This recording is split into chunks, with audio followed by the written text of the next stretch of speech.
What happens when a child spends so long waiting that waiting becomes who he is? Winter arrived early that year. Snow buried the roads, the rivers froze solid, and every night a young boy sat beside his window, a lantern glowing softly at his side as he watched the mountain pass and waited for his father to return. At first, everyone believed he would. The villagers believed it, his mother believed it, even the boy believed it. Fathers left sometimes, for trade, for war, for work, and eventually they came home. But the seasons passed, another winter, then another. Still the road remained empty. The boy kept the lantern lit anyway, every night without fail. A small light in a very large darkness. A promise that if his father ever returned, he would know the way home. Then the children started disappearing. One each month, always at night, always after snowfall, and always from homes where someone had left behind an empty place. A missing mother, a missing brother, a missing father.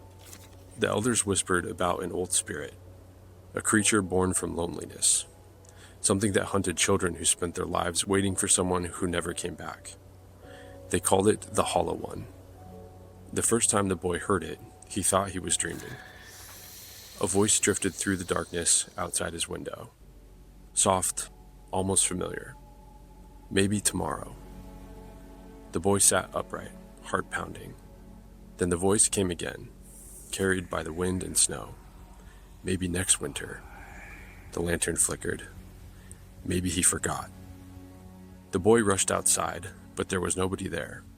Only falling snow and a trail of tiny footprints leading towards the forest. The visits continued. Night after night, the voice returned, growing bolder, growing closer, growing crueler. Then one evening, the boy finally saw it. Perched atop a snow-covered torii gate stood a creature with thin limbs, black eyes, and a grin stretched far too wide. The Hollow One. The creature tilted its head and studied him for a moment before smiling. He isn't coming back. The boy froze. Because for the first time, the words didn't sound impossible. They sounded true. The creature laughed and disappeared into the forest. That night, the boy couldn't sleep. He sat beside the lantern until dawn, watching the flame dance and struggle against the darkness. And somewhere between sunset and sunrise, something inside him changed.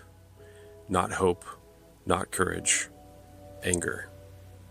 If nobody else would kill the monster, he would. The next morning he took his father's sword.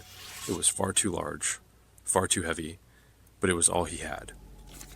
And so the boy entered the forest alone. Snow fell heavily around him. The trees swallowed the light. Hours passed before he finally saw it standing beneath the ancient torii gate, waiting. The Hollow One smiled. You came.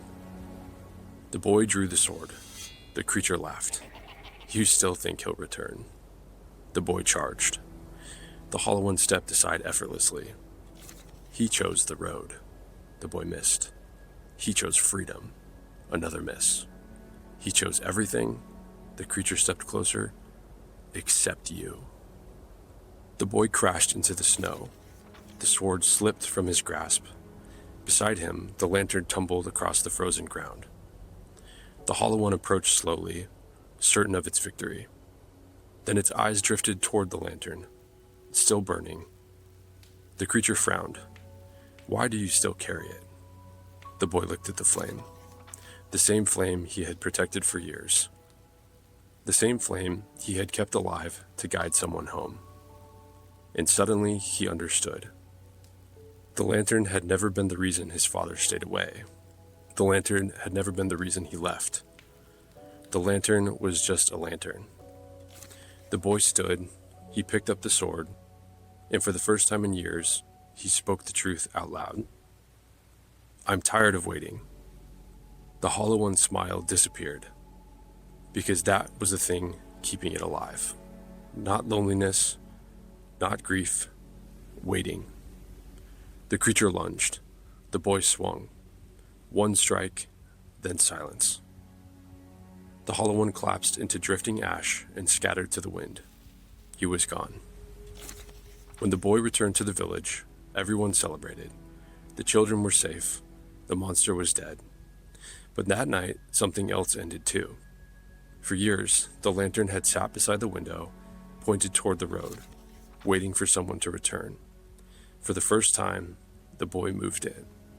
He placed it beside his bed. And though he didn't know it yet, that single choice would change the rest of his life. Because the night he killed the monster was the night he stopped waiting.